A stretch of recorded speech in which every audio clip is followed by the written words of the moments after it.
Competitive exam సంబంధించి ప్రత్యేకంగా civil services exam సంబంధించి ఏ ఆప్షన్ చూస్ చేసుకోవాలి, ప్రిపరేషన్ ఎప్పుడు స్టార్ట్ చేయాలి, ఏ బుక్స్ రిఫర్ చేయాలి, ఇలాంటి డౌట్స్ ఉంటే CSBIS అకాడమీని కాంటాక్ట్ అవ్వచ్చు. దీనికి సంబంధించి నా పర్సనల్ అపాయింట్మెంట్ ఈ వీడియో పైన డిస్ప్లే అవుతున్న కాంటాక్ట్ నెంబర్కి ఫోన్ చేసి తీసుకోవచ్చు. చందమామను అందుకోవాలని దేశాలు స్పాన్సర్ చేస్తున్న స్పేస్ ఏజెన్సీస్ మాత్రమే కాదు, ప్రైవేట్ స్పేస్ ఏజెన్సీస్ కూడా ఇప్పుడు ఆసక్తి చూపిస్తున్నాయి. అమెరికాకు చెందిన ఫైర్ఫ్లై ఏరోస్పేస్ అనే కంపెనీ బ్లూ గోస్ట్ మిషన్ 1 సక్సెస్ఫుల్గా మూన్ పైన సాఫ్ట్ ల్యాండింగ్ చేపించింది.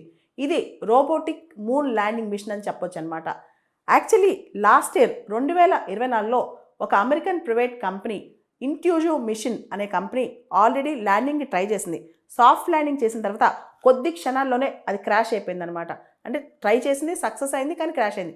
ఇది సెకండ్ అమెరికాలోనే రెండవ ప్రైవేట్ స్పేస్ మూన్ ప్రాజెక్ట్ అని చెప్పొచ్చు అనమాట. మనకు తెలుసు మూన్ మీద ల్యాండ్ అవటం అనేది చాలా కష్టమైన పని. చాలా అరుదుగా కొన్ని దేశాలు మాత్రమే ల్యాండ్ అయ్యాయి.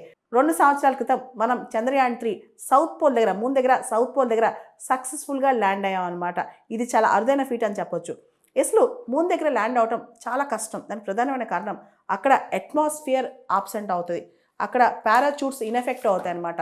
ఏదైతే స్పేస్ క్రాఫ్ట్ ద్వారా వెళ్ళిన థ్రస్టర్స్ ఉన్నాయో, కంట్రోల్ థ్రస్టర్స్, అవి బర్న్ అవుతూ స్లోగా డిసెంట్ అవ్వాలి. అది చాలా కష్టమైన పని అనమాట. ఇంతకుముందు లాస్ట్ ఇయర్ ఇంట్యూజివ్ మిషన్స్ అనే సంస్థ, అమెరికన్ ప్రైవేట్ స్పేస్ ఏజెన్సీ వాళ్ళు కష్టపడి సాఫ్ట్ ల్యాండింగ్ ట్రై చేశారు, చాలా క్లోజ్గా వెళ్ళారు. కానీ ఎప్పుడైతే సాఫ్ట్ ల్యాండింగ్ చేస్తూ వెళ్ళారో కొన్ని సెకండ్లోనే ఇది బాగా డిస్టర్బ్ అయిపోయింది అనమాట. కానీ ఈసారి ఫైర్ఫ్లై ఏరోస్పేస్ అనే సంస్థ సక్సెస్ఫుల్ ల్యాండింగ్, అంటే ప్రైవేట్ సంస్థ సక్సెస్ఫుల్గా ల్యాండ్ అవ్వడం ఇదే ఫస్ట్ టైం. రెండో ప్రైవేట్ సంస్థ మూన్ ల్యాండ్ అవటం, రెండో ప్రైవేట్ సంస్థ ఈ ఫైర్ఫ్లై ఏరోస్పేస్ అనమాట అమెరికాలో.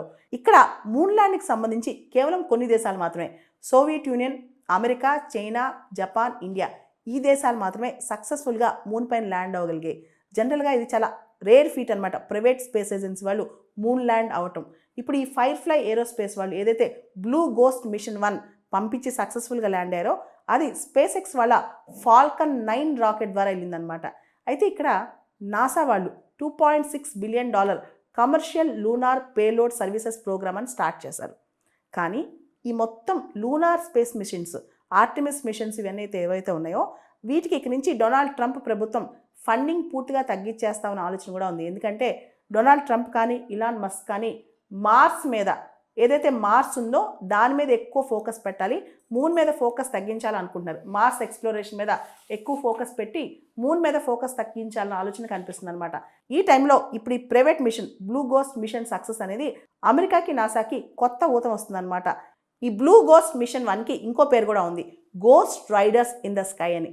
నాసా వాళ్ళు ఇండస్ట్రీతో పార్ట్నర్షిప్ చేసి, ప్రైవేట్ సెక్టర్తో పార్ట్నర్షిప్ చేసి, ముఖ్యంగా నాసా వాళ్ళ మూన్ మిషన్స్, ఆర్టిమిస్ మిషన్స్ ఏవైతే ఉన్నాయో వాటికి సపోర్ట్ చేయడం కోసం, అదేవిధంగా మూన్ మిషన్కి ఖర్చు తగ్గించడం కోసం ఈ ప్రైవేట్ స్పేస్ ఏజెన్సీస్ని ఎంకరేజ్ చేస్తున్నారనమాట.